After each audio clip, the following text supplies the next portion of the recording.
দেখুন, লতায় ঝুলে থাকা এই ছোট ছোট ফলগুলো খুব বেশি দিন টিকে থাকে না। শীতকালে পাড়া এই ফলগুলো হলো জংলি কিবি।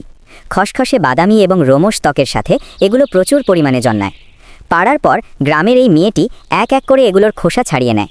ভেতর থেকে বেরিয়ে আসে উজ্জ্বল সবুজ রঙের শ্বাস, ঠান্ডা এবং শক্ত।